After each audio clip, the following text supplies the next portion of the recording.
I still remember that afternoon vividly, when everything suddenly turned chaotic and unbearably painful. I am an ordinary black woman, wife of the city mayor, standing inside a convenience store like anyone else. Holding a freshly bought sandwich, my natural curls falling freely over my shoulders. I love my hair. It's a part of my identity, an inseparable source of pride. But within minutes, all that pride was violently torn apart.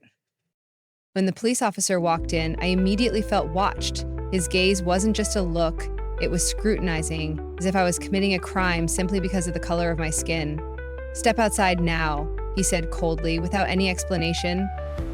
I hesitated and asked, "What did I do wrong? I was just buying something." But he repeated, "You match the description of a suspect we're looking for. Your hair looks similar, too." I wanted to protest, but the words got stuck in my throat. Then he approached, grabbed a pair of scissors, and without my consent started cutting off my hair in chunks. I screamed, "Stop! This is my hair. I am not who you're looking for."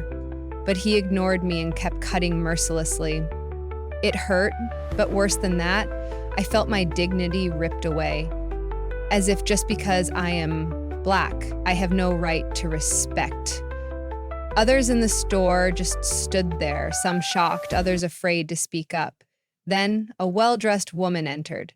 She looked at the scene and asked the officer, "What are you doing? Why are you cutting this woman's hair?" He awkwardly replied, "She matches the suspect we're searching for." The woman stepped closer to me, looked me carefully, then asked, "Are you?" I hesitated but nodded. "I am the mayor's wife." Hearing that, the officer froze, his confident gaze turning into panic. Everyone in the store went silent. The atmosphere was suffocating. I stood there, hair fallen all around my feet, feeling humiliation, pain, and rage rising. I remembered all the times I had to bite my tongue through looks of contempt, snide remarks, being treated as an outsider just because of my skin color. Those times I stayed silent to avoid trouble, to protect myself and my family. But now, when everything exploded, I realized that silence only fuels injustice. Do you think you have the right to do this? Cutting someone's hair like she's a criminal just because she's black? This is racism, abuse of power, I shouted, my voice thick with anger and pain. The officer tried to justify himself. "I'm just doing my duty." I replied, "Your duty is to protect and serve, not to humiliate and assault citizens."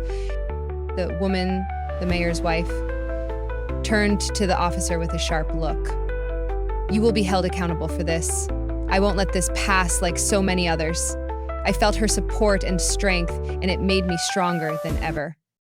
Inside, the pain was still raw, but from that moment, a fire of determination ignited. I decided I would not stay silent.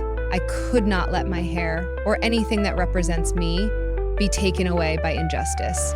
I would stand up, not only for myself, but for all people of color who have silently endured discrimination and the stripping of dignity.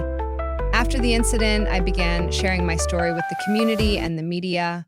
I received thousands of messages of encouragement and sympathy, but alongside those were insults, prejudice, and even threats. I knew the road ahead would not be easy, but I was no longer afraid. I joined anti-racism campaigns, connected with like-minded people, pushed for policy changes and education on awareness. I know change cannot happen overnight, but if each person dares to speak up and stand tall, one day the world will have no place for hatred. My story is not just a personal event, but a symbol for millions of forgotten stories. It reminds us that racism still exists, and each of us bears the responsibility to fight for justice and human rights. To you, the one watching this story, never let differences in skin color, appearance, or anything else make you feel small. Stand up, speak out, and spread justice. Share this story so the world will awaken. Let our voices become an unstoppable force. And now that my story has been told, I want to leave you with this message.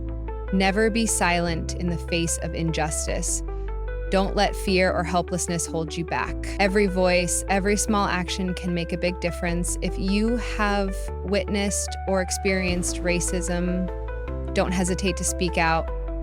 Share your story, stand with those who are hurt, and together we will build a strong community that refuses to tolerate injustice.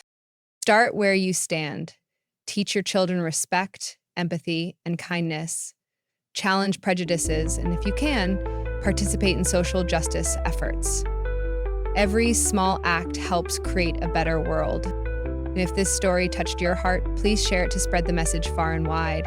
Let our voices echo, awaken conscience, and together end racism once and for all. Thank you for listening to my story. Be the change, be brave, and never let differences divide us, because in the end, we all deserve respect in a fair world.